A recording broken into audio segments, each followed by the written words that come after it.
Good evening, I'm Miko Santos and welcome on today's rundown. Tonight, we bring you the latest development from Australia, the global stage, and the ongoing housing crisis. Stay with us for the next 5 minutes as we dive into the stories. Housing crisis deepen as political parties clash over solutions. Housing affordability have become the central battleground in Australia's political landscape, with both major parties unveiling competing policy aiming at addressing what many are calling a full-blown crisis. Prime Minister Anthony Albanese announced a 10 billion plan to build 100,000 homes exclusively for the first home buyers. Into their first home. We want to work with state and industry partners to identify projects like this one here. This was an old industrial area. By working with state and territory governments, what you can do is to identify areas where this sort of project can proceed. Opposition leader Peter Dutton countered with the policy allowing first-time buyers to deduct mortgage interest payment from their income tax. I want to see them steadily increase. I don't want to see a situation where Labor crashes the economy and somebody who's paid $750,000 for a house today is worth $600,000 in 18 months' time under an Albanese-backed government. That would be a disaster. Green leader Adam Band dismissed both approach as superficial. On housing, Labor and Liberal is becoming the battle of the band-aids that will see house prices continuing to soar out of reach of first home buyers because they won't tackle the massive billions of dollars in handouts that are going to wealthy property investors with multiple properties. Housing Industry Association Managing Director Jocelyn Martin offered caution support for the focus on the first home buyer. There are a lot of demand through, they're seeing a lot of demand through display centres and people inquiring. Multiple economists, including former RVA Governor Ian Macfarlane, warned the policy could worsen affordability. Meanwhile, US-China trade tensions create a global economic uncertainty. Trade tension between the United States and China escalated following President Donald Trump's announcement of a new tariff, only to be partially walked back in a confusing series of policy adjustments. In an interview in ABC Australia, Dr. Kai Yu Jin, global economist and author of the New China Playbook, described the chaotic policy environment. It's an age of volatility and uncertainty, as if the geopolitical uncertainty levels are not high enough. Throw into policy uncertainty, inconsistency of U.S. policy.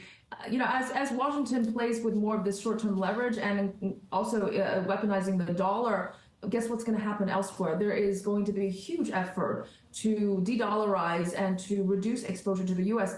Meanwhile, Professor Joe Siracusa from Curtin University, interview at Sky News Australia, characterized the situation with a vivid analogy.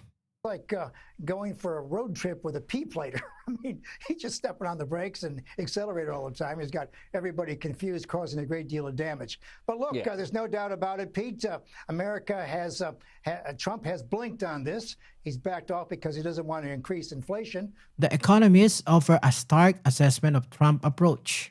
Smartphones and laptops, but this doesn't help the guy growing soybeans in Louisiana. I mean, he's still taking a super hit for the president. Look, I think Trump expected to bring all of this to a close within 60 days. He expected the Chinese to sit down with him, but the Chinese are not going to sit down because they have their own agenda. With Australia heading towards an election, Prime Minister Anthony Albanese and opposition leader Peter Dutton are presenting starkly different visions for the country's future. Albanese emphasized his government's focus on economic management and housing.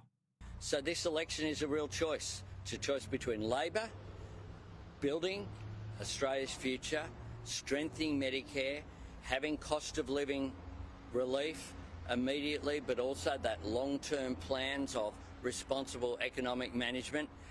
Dutton positioned himself as the solution to Labor's economic failures. I really strongly, firmly believe in home ownership. I've spoken about it, I think, from the first press conference I gave as leader. I spoke about it over my term in Parliament. Home ownership is so critically important.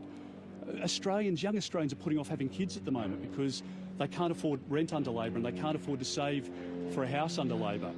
older Australians who have done nothing more than just worked hard, saved hard for their own retirement, thought that maybe they could give their kids a bit of a hand, you know, $10,000 or $20,000 maybe when they're buying a house. They're now putting off their retirement so that they can stay working for longer to try and get a bit of money to help their kids with a deposit or maybe the monthly repayments. Now, that's what Mr Albanese has created, a huge mess. They've boomed migration, which is cruel housing. And we're going to fix the problem and we're going to help young Australians get back into housing. Yes. Meanwhile, Foreign Minister Penny Wong reinforced Labour campaign message and criticized Dutton's regional engagement. And of course in the Pacific, Peter Dutton, we know what he's like. In the Pacific, people still talk about his joke about climate change and water lapping at the doors. You know, he still is talked about there. And in this region, when he did his foreign policy speech, he didn't mention Japan, didn't mention Korea, didn't mention India or Indonesia or Southeast Asia. He is lost in our region, which is where our security, stability and prosperity Labour lie. campaign spokesman Katie Gallagher rejected minority government arrangements. And this idea that the Greens are out there pointing the finger and telling the world what their demands is, just shows how arrogant they are. The election is between Anthony Albanese and Peter Dutton, and we're going to be very clear with people about that. If you want a Labor government to see us put forward our policies, then you've got to vote Labor. Dutton painted a grim picture of Australia's under Labour. It is that this Prime Minister has lied in relation to the $275 cut for electricity, lied in relation to bulk billing rates, which have plummeted under his government, lied in relation to building houses when they just haven't built houses, lied to the Australian people when he said that at the last election migration would be managed, and he's created this big Australia policy that Australians knew nothing about. It's created a housing crisis. He promised that electricity prices would go down.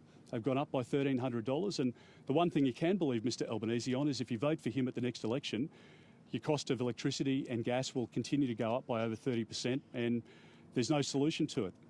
That's all for our news update today. For more in-depth coverage and analysis of these stories, visit readmencari.com. Subscribe to our newsletter for daily updates delivered straight to your inbox. You can also support our independent journalism by becoming a member on any podcasting platform. Remember, quality news matters now more than ever. I'm Miko Santos. Thank you for watching today's rundown.